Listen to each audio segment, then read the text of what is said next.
Abra sua Bíblia na carta aos Hebreus, Hebreus capítulo de número 1. E nós vamos ler versos 1 a 3. Havendo Deus outrora, olha, Deus em outro tempo, falou muitas vezes e de muitas maneiras, para quem? Aos pais, para aquele povo da velha aliança. E como Deus falou? Pelos profetas. Nestes últimos dias, nos últimos dias, quando começam os últimos dias? Quando Jesus morreu e ressuscitou, de lá para cá são os últimos dias que a Bíblia diz ser. Nesses últimos dias nos falou pelo Filho, a quem constituiu herdeiro de todas as coisas, pelo qual também fez o universo. Ele que é o resplendor da glória e a expressão exata do seu ser, sustentando todas as coisas pela palavra do seu poder, depois de ter feito a purificação dos pecados, ela já foi feita, assentou-se à direita da majestade nas alturas. Até aí. Então, quem são esses hebreus que o escritor está direcionando essa carta? Eu creio que Paulo foi o autor e o escritor dessa carta. Quem são esses hebreus, né? Eu então preciso identificar para quem o escritor está escrevendo essas coisas e saber do assunto que se trata com relação a essa gente. Então, quem são os hebreus? São os judeus que nasceram debaixo do judaísmo, guardadores e praticantes da lei de Moisés, que desde criancinha, de pequenos, eles já iam para as sinagogas, tinham mestres e aprenderam sobre o Velho Testamento inteiro, aprenderam sobre a lei, sobre as festas, sobre a religião nacional do povo judeu. Está bem claro isso na sua mente? Então, uma carta direcionada para aquelas pessoas que nasceram debaixo de lei. A religião delas era guardar a lei de Moisés. Elas só conheciam isso. Desde criança, elas foram doutrinadas a crer naquelas coisas. E alguns deles estavam vindo ouvir o Evangelho. Então, o escritor de Hebreus vai fazer o quê? Vai ajudá-los no período de transição. O que o escritor de Hebreus vai ensinar para cada um deles? Olha, eu sei que vocês nasceram debaixo da lei de Moisés, vocês nasceram debaixo do judaísmo, vocês são judeus, vocês praticam a lei, as festas, todos os rituais da religião nacional de vocês. Mas eu tenho uma notícia para vocês agora: tudo isso acabou na cruz. O judaísmo acabou na cruz. Agora Cristo veio e com seu sangue estabeleceu uma nova aliança, cumpriu a velha aliança, e a religião de vocês foi válida até a cruz. Da cruz para frente começa-se um novo testamento, uma nova aliança, um novo conhecimento chegou. Para quem ele está direcionando essa carta? Para os hebreus. Imagine esse povo que desde criança aprendeu sobre Moisés, de repente vem na mente deles: isso é uma afronta, acabou a nossa religião na cruz. Esse tal de Cristo foi o último sacrifício da nossa lei. Ele está dizendo que o sacrifício foi perfeito e toda a nossa religião ficou para trás. Começou uma nova aliança, um novo tempo, uma nova dispensação. É justamente isso que a carta aos Hebreus quer explicar. Entende? Então, aqui você está acostumado com essa linguagem, mas na internet o pessoal não está. Então, quer dizer, pastor, que não se canse, que a velha aliança acabou na cruz? Sim. O judaísmo, para quem é um cristão, ele acabou na cruz? Acabou. Os sacrifícios acabaram na cruz? Acabaram. As festas judaicas e todos os rituais judaicos e símbolos e coisas tais, acabou na cruz? Acabou na cruz. Porque começou uma nova aliança. Você vê a Bíblia dividida, Velho Testamento e Novo. O velho se cumpriu. O novo começou. Agora o novo começa com Deus se encarnando, nascendo em forma de homem, pagando o preço do pecado, quitando a dívida da lei, estabelecendo uma nova aliança. Uma dívida que foi quitada, ela já não existe mais, porque foi paga. Então começa-se um novo testamento. Então toda a dissertação da carta aos Hebreus vai ser escrita tendo esse ponto principal. Olha, existe uma nova aliança, existe um novo pacto. A lei foi útil por um tempo, ela foi uma sombra que Deus usou até a vinda de Cristo. Agora que Cristo veio, tudo aquilo acabou, se instituiu uma nova aliança no sangue de Jesus Cristo, e agora Deus está numa nova aliança. Ele próprio que deu a lei, encerrou a lei e pôs ela de lado e estabeleceu através de Cristo um novo testamento no meu sangue. A pessoa toma a ceia e o pastor fala assim: este cálice é o novo testamento no meu sangue. Ela não sabe o que está fazendo. Ela nem sabe o que é o Novo Testamento. Aí depois o pastor vai pregar todo o Velho Testamento no próprio culto que ela diz ser de ceia. Está bem claro isso na nossa mente. Então olha como nós começamos essa carta. Olha, a divisão está aqui, olha bem, presta atenção. Tenha os olhos abertos. Olha o verso 1 de Hebreus 1. Havendo Deus outrora falado muitas vezes e de muitas maneiras aos pais pelos profetas. O que foi a voz de Deus? E quem são esses pais que o texto se refere? São todos aqueles personagens do Velho Testamento, os profetas: Abraão, Isaque, Jacó, Elias, Jeremias, aquela gente toda. Como que Deus falou com o povo de Israel no passado? De muitas maneiras aos pais. Como que ele falou? Pelos profetas. Então a voz de Isaías, a lei que Moisés trouxe, e Jeremias, e Malaquias 3, falou para aquele povo de muitas maneiras pelos profetas. Agora começou os últimos dias. O que são os últimos dias? Cristo vem, morre na cruz, estabelece a nova aliança, começou os últimos dias. Agora veio uma outra voz, um outro conhecimento, uma coisa que estava oculta para aquela geração passada. Deus falou de muitas maneiras e de muitas formas para o pessoal da velha aliança, através dos profetas. Mas agora, nos últimos dias, em uma outra voz, em uma nova aliança, um novo conhecimento. Vou ler de novo com calma, para ficar na sua mente. Havendo Deus outrora falado muitas vezes, de muitas maneiras aos pais pelos profetas. Agora mudou.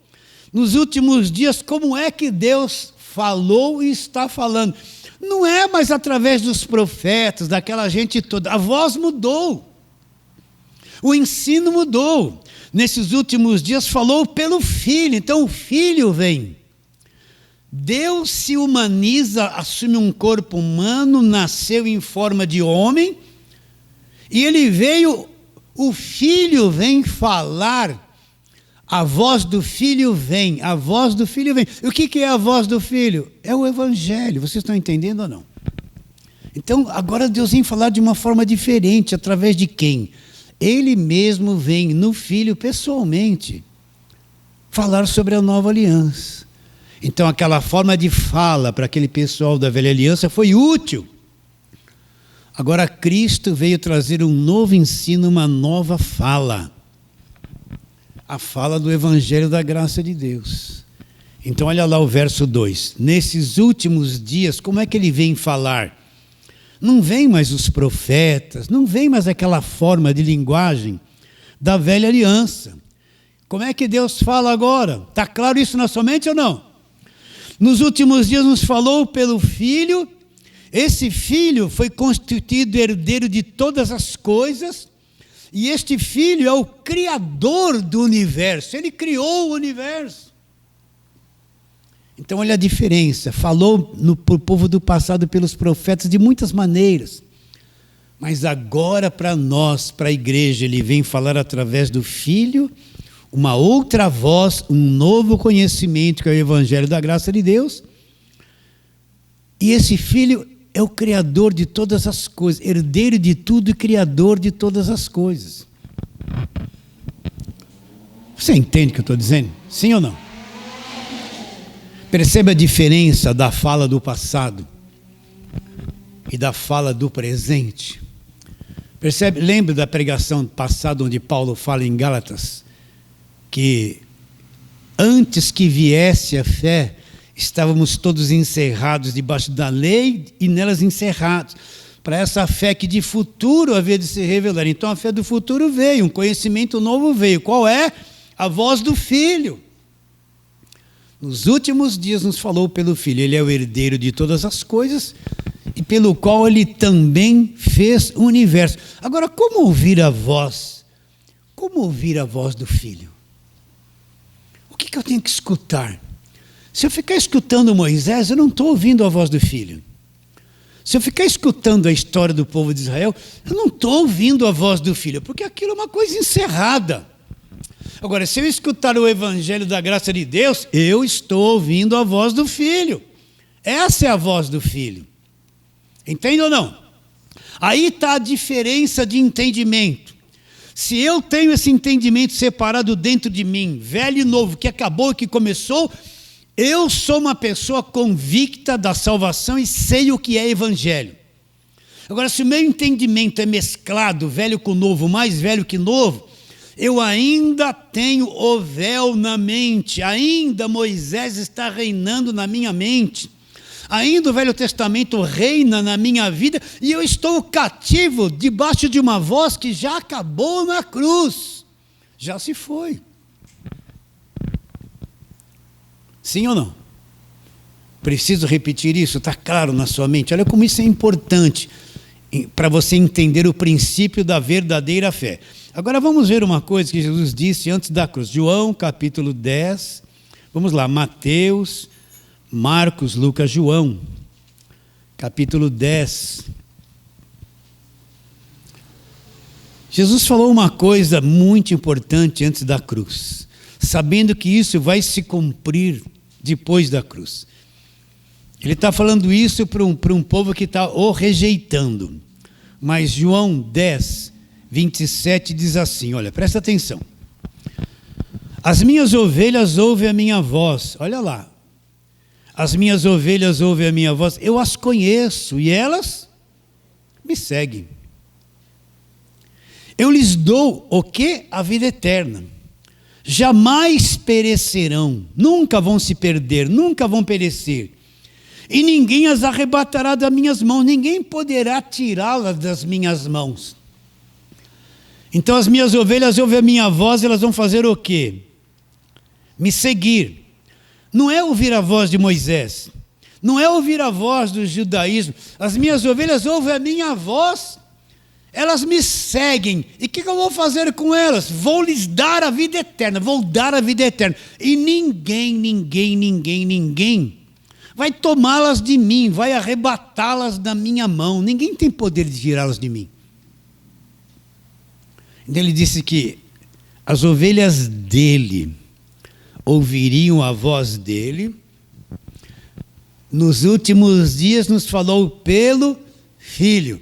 As minhas ovelhas ouvem a minha voz e elas me seguem. Vão ouvir a voz dele. Vão ouvir a voz do Evangelho.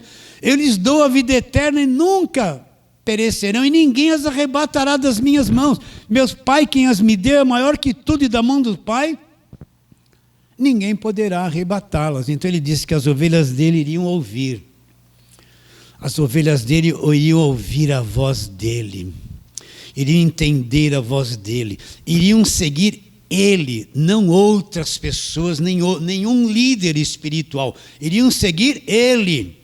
Ouviriam a voz dele, iriam segui-lo, iria receber a vida eterna e ninguém poderia arrebatá-las ou tirá-las das suas mãos. Então, qual é a garantia da ovelha? A ovelha vai ouvir a voz de Jesus. Então, eu afirmo isso. Quem entendeu o Evangelho da graça de Deus teve entendimento aberto, está entendendo que é velha a nova aliança, já saiu do judaísmo, essa pessoa é uma ovelha que ouviu a voz de Jesus Cristo. A voz dele é o Evangelho. O que diz lá em Gálatas 1? Paulo diz assim: o Evangelho que eu estou pregando não é segundo os homens, eu não aprendi de homem algum. E o que Paulo pregava? Ele diz, mas foi mediante revelação de Jesus Cristo. Jesus Cristo revelou o Evangelho ao apóstolo Paulo. Então o apóstolo Paulo teve compreensão, teve a mente aberta, o espírito aberto, para compreender profundamente o Evangelho da graça de Deus. Então, quando eu ouço o Evangelho e sou ovelha, desperto em mim o conhecimento. Eu vou passar a ouvir a voz dele, vou segui-lo, e ninguém me arrebatará das mãos dele. Agora, e o que não é ovelha? Pode até estar com a Bíblia na mão, dentro de uma igreja evangélica, preso ao judaísmo, não ouviu, está ouvindo ainda a voz do passado. Vocês entendem isso ou não? Não está ouvindo a voz do Filho, ainda não ouviu a voz que está falando, o ensino que ele está falando, aquilo que ele está mostrando. Aí está a diferença. Tudo isso que você vê, que fala que é evangelho, eu ouço muitas dessas coisas, mas a maior parte nega a voz do Filho, pelo judaísmo que eles pregam, pelas coisas que eles induzem as pessoas a fazerem, por aquilo que eles dizem que é evangelho, e não é, é a voz de Moisés. E tem uma multidão de ovelhas que ainda não entraram, não pertencem a Cristo, não entendem a voz de Cristo, ainda não fazem parte do seu rebanho. Por quê? Elas estão debaixo da voz de Moisés, ainda que veio até a cruz. Então Paulo está explicando isso para esses hebreus. Agora, qual é o centro da carta aos Hebreus? Tem muita coisa linda ali. Mas o centro da carta aos Hebreus é justamente isso, que tudo aquilo acabou. E começou uma nova aliança. Vamos trabalhar em cima disso, com calma, com paciência. Vamos lá. Então, agora vamos lá para Hebreus. Hebreus, capítulo de número 8. Você está em João, vai lá para frente.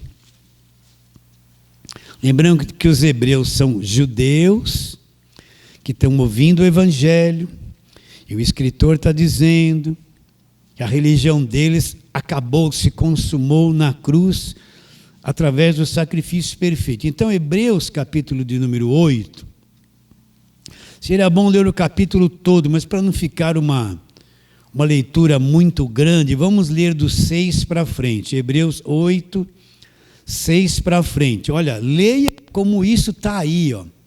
Como é verdadeiro. Leia.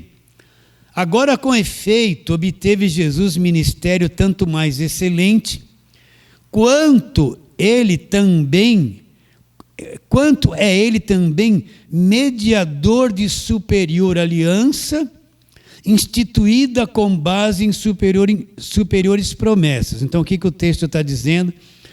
Agora, Jesus obteve um ministério muito mais excelente. Agora ele é um mediador, que faz a mediação de uma aliança superior à velha aliança, com base em superiores promessas. Agora olha aqui que dinamite é o versículo número 7, que bomba, que destrói totalmente o falso evangelho. Olha aqui. Porque se aquela primeira aliança tivesse sido sem defeito, de maneira alguma estaria sendo buscado lugar para uma segunda. Então, o que ele está dizendo? Que aquela primeira aliança, a velha aliança, o Velho Testamento, foi uma coisa defeituosa, ela foi útil. Ela foi útil por um tempo, mas ela tinha defeito, tinha problemas. Agora está sendo buscado lugar por uma aliança superior, muito acima daquilo que foi feito no passado, onde Jesus é o mediador, é ele que faz a mediação, não é mais Moisés, não é mais anjos, não é mais a lei. O mediador que faz a mediação entre eu e Deus, agora é Jesus Cristo, não é mais nenhuma outra pessoa. Uma aliança com superiores promessas, uma coisa muito superior aquilo que era a velha aliança. Está escrito isso aí? Eu quero ler de novo o verso 7. Olha lá, vamos ler o 6 de novo com calma. Agora, com efeito, obteve Jesus ministério tanto mais excelente, quanto ele é mediador de superior aliança. Ó, superior aliança instituída com base em superiores promessas. Porque se aquela primeira aliança tivesse sido sem defeito, de maneira alguma estaria sendo buscado lugar para uma segunda aliança. 8. De fato, repreendendo-o, diz: eis aí, vem dias, diz o Senhor, que firmarei nova aliança com a casa de Israel e com a casa de Judá. Não segundo a aliança que fiz com seus pais no dia em que os tomei pela mão, para os conduzir até fora do Egito, pois eles não continuaram na minha aliança, e eu não atentei para eles, diz o Senhor. Porque esta é a aliança que firmarei com a casa de Israel depois daqueles dias, diz o Senhor. Olha lá o trabalho na mente. Na sua mente imprimirei as minhas leis. Quais leis? As leis de Moisés? Não, as leis do Evangelho. Também no seu coração as inscreverei, e serei o seu Deus, e eles serão o meu povo. E não ensinará jamais cada um a seu próximo. Ah, pastor, que coisa doida é essa? Não vai ensinar? O que o senhor está fazendo? Não está ensinando, não, eu só estou falando. O que vai te ensinar é o Espírito que está em você, que vai fazer você entender. Eu não tenho poder de entrar na tua cabeça e fazer você acreditar nisso. Eu não tenho unção para entrar lá no teu coração e fazer você acreditar nisso. O que convence, o que nos guia toda a verdade é o Espírito Santo. Eu sou a voz, eu falo a palavra, mais nada. E acabou nisso. Agora, o que faz você entender, o que mexe com o teu espírito, que abre a tua mente, é o verdadeiro mestre. Ele, o Espírito da verdade, vos ensinará todas as coisas. Quem que vai ensinar? O Espírito.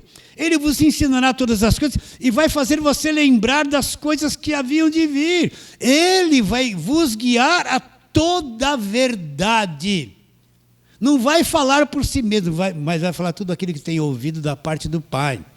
Então, o verdadeiro mestre, ensinador é o Espírito Santo. O pregador é uma voz que para aqui. Agora, da tua mente aí para dentro é obra do Espírito Santo. Ninguém tem poder de te convencer em nada. O homem tem poder de manipular a cabeça dos outros, mas convencimento da verdade só um único pode fazer. É o Espírito Santo. Ninguém ensinará cada um o seu, porque todos me conhecerão. Cada um de nós, por exemplo, você conhece o Senhor, eu conheço o Senhor. Não tem esse negócio de um ser o melhor e os outros está tudo subordinado a um. Não tem esse negócio do pastor ser o bom, ele tem revelação, Deus só fala coisa misteriosa com ele e ele vai falar para as pessoas e só ele sabe. Não, isso é uma falácia. É enganação. Não tem esse negócio na igreja evangélica do apóstolo, que ele é o bom, ele é ungido de Deus, e o resto é um monte de coitado que tem que ficar ouvindo ele, e ele dominando a cabeça de todo mundo. Isso não existe. Todos me conhecerão. A igreja é todos. Você está entendendo? Então, se você vê em qualquer igreja alguém que é melhor, que é o bom, que é aquilo, que ele é o super santo, isso é falso, porque ele é homem, debaixo do pecado, preso numa natureza humana caída, e ele não convence ninguém. O único que tem poder de convencimento é o Espírito Santo. Entende o que eu estou te dizendo ou não?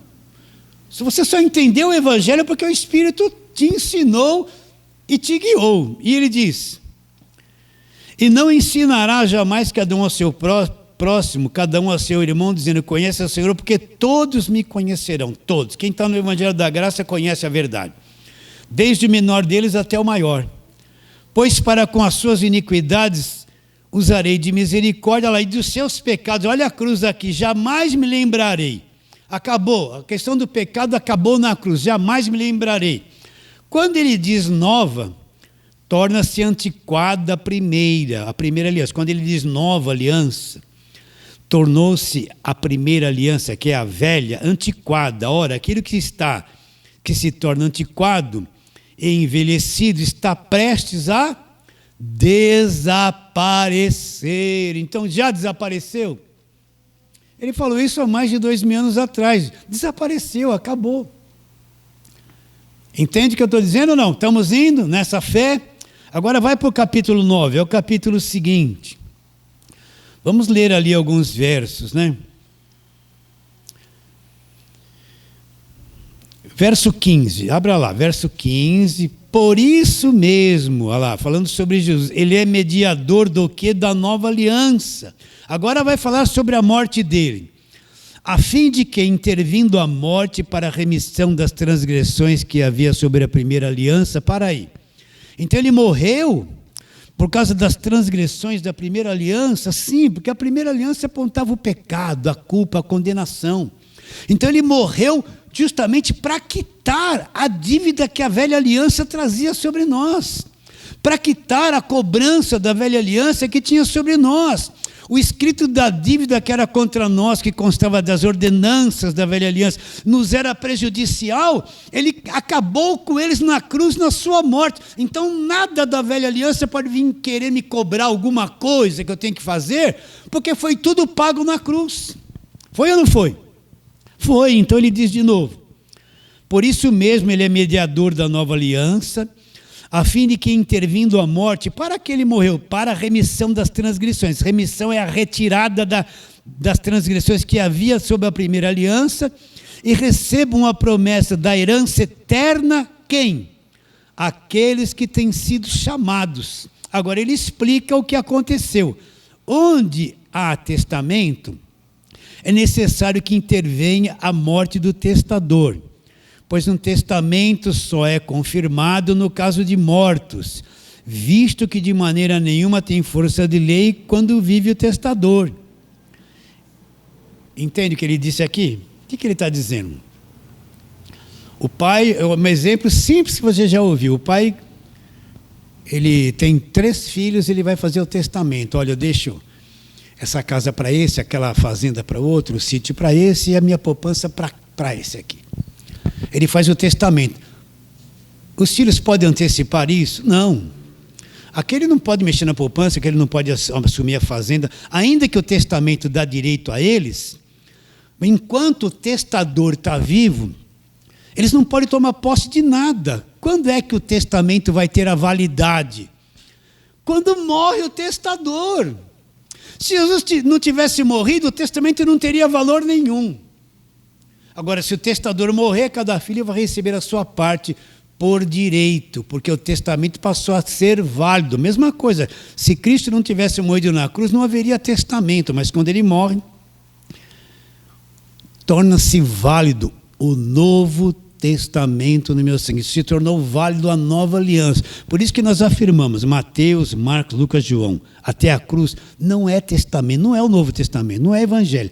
O evangelho começa da morte, quando estabelece a morte para frente, principalmente nas cartas de Paulo. Então, Jesus morreu, o testador morreu, passou a ter validade o testamento, e nós recebemos a adoção de filhos, a salvação da vida eterna, o perdão dos pecados. Tudo que o testamento dizia nos é dado gratuitamente, tudo é a nosso favor. É ou não é? Então ele é o mediador da nova aliança. A morte dele é uma coisa poderosa. Não é morreu na cruz para me ajudar, não, ele morreu para me salvar e me pôr dentro do testamento dele por completo. E no testamento dele eu encontro a filiação, o perdão, a vida eterna, a imortalidade. Eu sou filho, sou herdeiro, liberto do império das trevas. Tudo isso diz nos testamentos. E está válido para mim, porque ele já morreu. Eu faço parte das ovelhas que ouvi a voz dele. Estamos indo? Estamos indo? Não se cansa, hein? Não se cansa. Vamos lá, só mais um pouquinho. Agora vamos lá para... Bom, tudo isso aqui é o mesmo assunto. Agora entra lá no capítulo 10, é o capítulo seguinte. Olha lá o que ele diz a respeito do testamento anterior da lei antiga. Olha lá. 10:1. Abriu aí direitinho? Ora, visto que a lei tem sombra dos bens vindouros, então a lei era uma sombra, viria bens vindouros. A lei foi só uma sombra, não a imagem real das coisas. Nunca jamais pôde tornar perfeitos ofertantes, que com os mesmos sacrifícios, que ano após ano, perpetuamente eles oferecem, doutra sorte não teriam cessado de ser oferecidos, porquanto os que prestam culto, tendo sido purificados uma vez por todas, não mais teriam consciência de pecado. Para aí, o que ele está dizendo? Que lá na velha aliança, todos os anos tinha que matar aquele monte de animais, aspergir o sangue dos animais sobre o povo, entrar no Santos dos Santos, aspergir sobre a arca, aspergir, fazer aquele ritual todo, e não resolvia, não mudava a cabeça de ninguém, não mudava o coração de ninguém, não mudava a vida de ninguém, não havia realmente a remissão dos pecados. Era um ritual religioso sem fim. Sem fim, todo ano tinha que levar os animais, matar os animais, pagar o preço, cobrir o pecado, e não acabava, não mudava. Eles estavam sempre debaixo de condenação e de culpa. A lei não poderia mudar o coração, nem a mente deles, nem fazê-los nascer de novo. Era uma coisa cansativa. É isso que está explicando, que a lei foi uma sombra, não era uma imagem real. Aí ele diz, olha lá, verso 4, porque é impossível que o sangue de touros, de bodes, remova pecados. É impossível. Então todo aquele ritual religioso da lei não resolvia problema nenhum, era impossível remover os pecados. Agora ele se direciona a Jesus. Por isso, ao entrar no mundo, diz, oferta, sacrifício e oferta não quisestes, antes um corpo me formaste. Para aí. O que Deus disse? Deus cansou daqueles sacrifícios e ofertas da velha aliança que ele mesmo trouxe. Ele se cansou e preparou um corpo para Jesus entrar aqui no mundo. Sacrifício e oferta não quisestes. Antes, preparou um corpo para Deus Filho se encarnar e vir aqui realizar a verdadeira obra de expiação e de quitação da dívida do pecado. Acompanhe a leitura, olha lá. É detalhado isso aqui. Por isso, verso 5, ao entrar no mundo diz, sacrifício e oferta não quisestes, antes um corpo me formastes. Não te deleitastes com os holocaustos e oferta pelo pecado. Olha Jesus dizendo, então eu disse, eis aqui estou, no rolo lá da lei, está escrito a meu respeito, para fazer, ó Deus, a sua vontade. Depois de dizer, como acima, sacrifício e oferta não quisestes, nem holocaustos, oblações pelo pecado, nem com isso te deleitastes, coisas que se oferecem segundo a lei. Então acrescentou, eis aqui estou para fazer, ó Deus, a tua vontade. Agora presta atenção, remove o primeiro pacto, remove a primeira aliança, para estabelecer a segunda. Onde é que a velha aliança foi removida? Na cruz, quando Cristo ofereceu o seu corpo como sacrifício. Remove a primeira para estabelecer a segunda. Remove a velha para estabelecer a nova aliança lá. É nessa vontade, olha lá o verso. Vou ler de novo o 9. Então acrescentou, eis aqui estou para fazer, ó Deus, a tua vontade. Remove o primeiro pacto, a primeira aliança, para estabelecer o segundo. Nesta vontade é que temos sido santificados mediante a oferta do corpo de Jesus Cristo, uma vez por todas. Acabou. Aqui está o sacrifício perfeito. Aqui está o início da nova aliança. Aqui está o fim da lei para a justiça de todo aquele que crê. E ele continua dizendo, uma leitura longa agora. Ora, todo sacerdote se apresenta dia após dia a exercer o serviço sagrado e a oferecer muitas vezes os mesmos sacrifícios que nunca jamais podem remover pecados. Agora, presta atenção, mente renovada. Jesus, porém, tendo oferecido para sempre um único sacrifício pelos pecados, assentou-se à direita de Deus, aguardando daí em diante até que seus inimigos sejam postos por estrado dos seus pés. Olha o sacrifício perfeito aqui. porque com uma única oferta aperfeiçoou para sempre quantos estão sendo santificados. Para aí.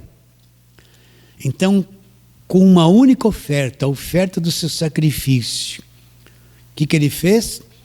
Aperfeiçoou para sempre quem? As suas ovelhas, todos quantos estão sendo separados, chamados e santificados.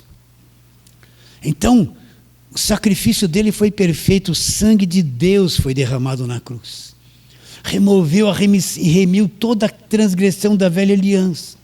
Estabelece uma nova aliança. Encerrou o ciclo da lei, acabou. Um novo testamento estabelecido, e a garantia de tudo isso é aquele corpo perfeito e o sangue derramado, o sacrifício perfeito. Acabou tudo, meus irmãos. Quem não entender isso, não vai entender nunca o Evangelho. Ele vai achar que é Evangelho, eu vou falar a mesma coisa. Eu vou ir para a igreja porque Jesus precisa me ajudar, eu preciso ser curado, eu preciso ganhar dinheiro, eu preciso ficar rico, eu preciso comprar uma casa, eu preciso trocar de carro. Ai, meu filho, socorro, Jesus, meu filho. Eles vão para a igreja só por interesse próprio, para buscar soluções de problemas. Eles querem um Deus milagroso que, amanhã você vai casar. Você vai ganhar na loteria Mega Sena, né? Vou ficar rico, eu vou fazer um voto. Eles querem um Deus assim, eles não entendem nada de mudança de aliança, de nova. Não entendem nada, estão tudo num buraco de perdição. Evangelho não é, vou buscar Deus para resolver meu problema, é entender o que aconteceu na cruz. Agora, isso aqui, uma boa parte rejeita. Não tem interesse nessas coisas. Quem está debaixo de lei vai ouvir isso que eu estou dizendo, não vai conseguir ouvir 3 minutos, vai ser insuportável para ele. Só ouve isso aqui quem é filho e faz parte da nova aliança. Continuando, verso 14. Porque com uma única oferta aperfeiçoou para sempre quantos estão sendo santificados. E disto nos dá testemunho também o Espírito Santo, porquanto, após ter dito, esta é a aliança que farei com eles, depois daqueles dias, diz o Senhor, porei no seu coração as minhas leis, e sobre sua mente as escreverei, e acrescenta. Agora, dá uma olhada na dívida aqui, ó. Também, de modo nenhum, me lembrarei dos seus pecados para sempre, e das suas iniquidades para sempre. Então, o nosso passado, pecado, culpa, dívida, acabou para sempre, Deus nunca mais vai lembrar disso, é o passado, acabou. Não tem mais o que cobrar. Já foi pago na cruz. E depois que ele diz todas essas coisas, ora, onde há remissão, a retiradas desses, acabou o sacrifício lá. Não há mais oferta pelo pecado. E depois que ele explica tudo isso, é a primeira pregação que nós tivemos este ano. Agora, o que o apóstolo vai mostrar para cada um de nós? Que agora nós não dependemos de nada da lei, não dependemos de sacerdote, não dependemos de profeta, não dependemos de nada do Velho Testamento, não dependemos de homem algum, de religião nenhuma, de igreja nenhuma, não dependemos de líder nenhum. Cada um de nós agora tem um caminho aberto para Deus. Temos um acesso direto a Deus. Eu não preciso coisa orada, coisa ungida, objeto, águas, agorada, no cajado. Tudo isso aí é o falso evangelho, é a mentira. Agora qualquer um que crer em Espírito tem um acesso direto a Deus. Cristo removeu na cruz toda a parede da separação, todo bloqueio, toda dificuldade. Em qualquer lugar do planeta eu tenho acesso a Deus. Não precisa estar dentro de um lugar que se chama igreja. Lá não é a casa de Deus somos nós, lá é construção. Você acha que Deus mora lá naquela que diz que é casa de Deus? Você acha que Deus mora nas construções evangélicas? Que Ele está lá dentro, lá tem um altarzinho para Ele, fica lá sentadinho esperando você, a semana toda vai aparecer de domingo. Aí eu vou lá para a casa de Deus. Aí eu vou ter a visão do salmista. Alegrei-me quando me disseram, vamos para a casa do Senhor. Ele ia para o templo, ele achava que Deus morava lá. Então, ai que alegria, eu vou para a casa do Senhor. Essa é a visão que a turma tem hoje. Eu vou para uma construção, templo de Salomão, casa de Deus. Que casa de Deus? Estão atrás do véu, estão tudo cego. Quem pensa, enxerga e crê assim. Ih, estou meio brabo aqui. Casa de Deus é você tem morada dele aí dentro de você agora, através do Espírito Santo. Então o caminho foi aberto. Depois de toda essa explanação, olha lá o que nós falamos na primeira palavra deste ano. Olha lá, olha lá.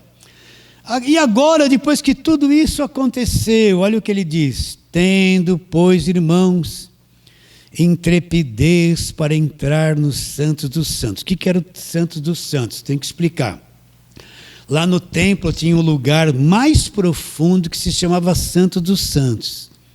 E lá dentro desse lugar tinha um véu grande, assim, grosso, espesso. Lá dentro tinha a Arca da Aliança, né? Tinha aqueles 2 querubins na tampa da Arca da Aliança, que é o propiciatório ali que derramava o sangue para expiar o pecado do povo lá fora. Dentro desta arca tinha a tábua da lei de Moisés, o cajado de Araão que floresceu quando Deus chamou Araão para ser sacerdote. Ele tinha um cajado, ele cortou um galho de uma planta que não tinha mais vida, e Deus falou assim: aquele que o galho cortado florescer e produzir fruto é quem eu tenho escolhido. Então Araão, ele cortou um galho de uma amendoeira, e a amendoeira sozinha, com o galho cortado sem raiz, deu flores e frutos. Entende? A vara de Arão estava lá, e o maná que caía do deserto, o pão que caía do céu, estava lá dentro da arca. Então o sumo sacerdote, uma vez por ano, ele vinha, pegava o sangue de animais, e ninguém podia entrar naquele lugar. O povo ficava lá fora. Ele sozinho entrava lá, com o sangue dos animais, fazia expiação primeiro pelos seus pecados, que ele era pecador também, e depois pelo pecado do povo. E Deus estava lá dentro, ninguém tinha acesso a Deus naquele lugar. Era proibido. Qual a visão do Velho Testamento de Deus? Ninguém tinha acesso a ele, ele estava num lugar oculto, e eles precisavam de um sacerdote para falar com Deus por eles. Eles precisavam de um intermediário para falar com Deus por eles. Eles não podiam dar oferta direto para Deus. Eles tinham que dar na mão de um homem, e esse homem, autorizado por Deus, representá-los diante de Deus e fazer a oferta deles. Eles não tinham acesso direto a Deus. E agora? Agora qualquer um de nós, aquele lugar não está de pé, mas se tivesse, nós poderíamos entrar com confiança, a hora que quiséssemos. Por quê? Porque o véu, aquele véu se rasgou, Deus saiu daquele lugar. Deus não está mais preso numa construção. Deus não está preso num lugar chamado Santo dos Santos. Deus saiu daquele lugar e está disponível a todo aquele que acredita. Qualquer um de nós tem acesso a Deus. Quando é que vamos entender isso? Não tem ninguém especial, ninguém que é o bom, ninguém que é Deus aqui na terra. Não tem isso. Olha, está na Bíblia, eu estou te dizendo. Tem? Não tem. Então agora Paulo fala, depois de explicar a mudança, tudo, ele diz: agora você pode entrar com intrepidez nesse lugar santo dos santos, a presença de Deus. Um novo e vivo caminho foi aberto. Olha lá, de novo, 19. Tendo, pois, irmãos, intrepidez para entrar no santo dos santos. Olha lá, pelo sangue de Jesus, aconteceu, o preço foi pago, o sacrifício perfeito já aconteceu. Olha lá, pelo novo e vivo caminho, um novo caminho, um vivo caminho, que ele nos consagrou pelo véu. A carne dele foi pregada ali na cruz e pagou o preço, abriu o caminho. Tendo grandes sacerdotes sobre a casa de Deus, aproximei com sincero coração, em plena certeza de fé, tendo o coração purificado da má consciência e lavado o corpo com água pura. Então agora, através do sangue de Jesus, da nova aliança, eu tenho um acesso direto a Deus. Eu tenho que me achegar em plena certeza de fé, um coração firme, consciente, que sabe, que acredita, firmado no Evangelho, sem culpa, sem condenação, sem medo, sem receio. Eu não vejo um Deus sisudo, me cobrando, me apertando, me apunhalando por trás, se eu não dei a oferta. Eu não tenho que ter medo em estar na presença de Deus. Eu não tenho a visão de Deus do Velho Testamento. Qual era a visão de Deus do Velho Testamento? Um Deus que mandava matar, que mandava invadir a terra do inimigo, matar todo mundo, jovem, criança, velho, até animais. Um Deus que quando o povo errava, castigava. Um Deus, quando o povo falhava, punha doença. Um Deus que cobrava mais do que o povo pode dar e fazer. Esse é o evangelho da lei. Um Deus sério o tempo todo me cobrando. Eu tenho que ir na igreja segunda, terça, quarta, quinta, sexta. Eu tenho que ser dizimista. Eu tenho que ir na reunião. Eu tenho que fazer aquilo. Se eu der uma mancada, se eu falhar num dia da campanha, a mão dele vai pesar. Eu vou ficar doente. Meu Deus, tem um demônio atrás de mim. Socorro, socorro. Quem está numa igreja assim, vive atormentado, não tem paz, vive atormentado, vive em guerra. Está em guerra o tempo todo. Não dorme bem e quando dorme tem pesadelo e fala que é a revelação de Deus.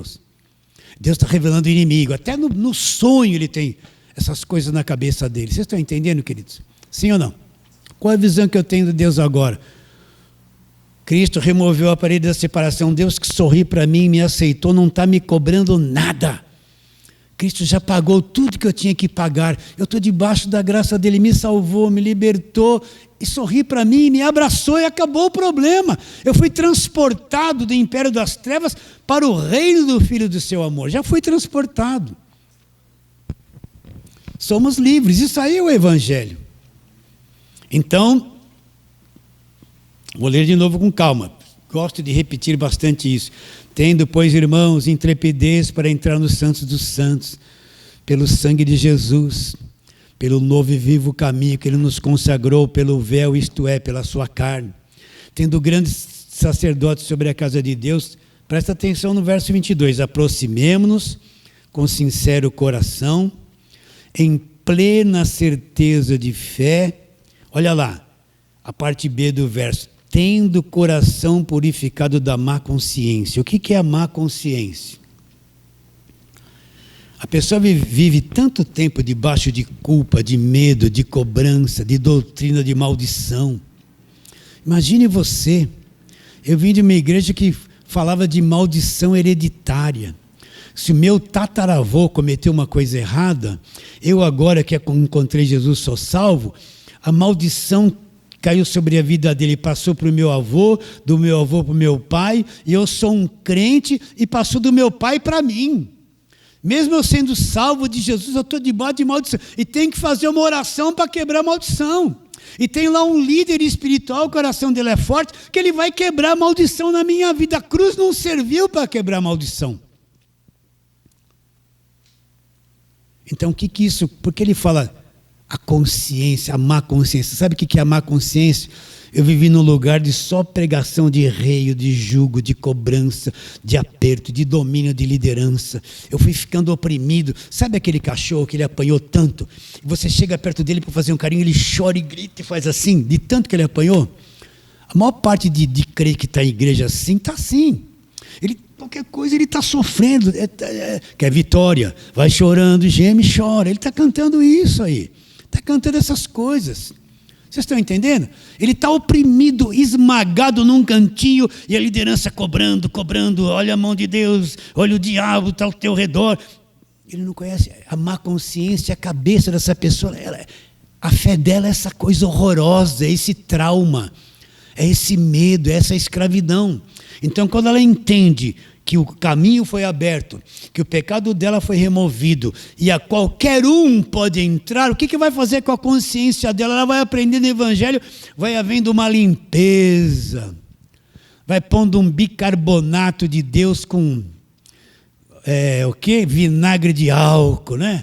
Aquilo vai fervendo. Por isso quando ela vem para a graça, ela vem meio fervendo assim, mas vai limpando. A consciência dela agora foi limpa de todo aquele peso, aquela cobrança, aquele jugo, aquelas ameaças, aquele medo do diabo. Limpou tudo, tendo o coração purificado da má consciência. Uma pessoa com a má consciência carregada dessas coisas, porque ela fala o coração é o mundo emocional, ela vive um mundo emocional depressivo. Você quer encontrar gente com depressão?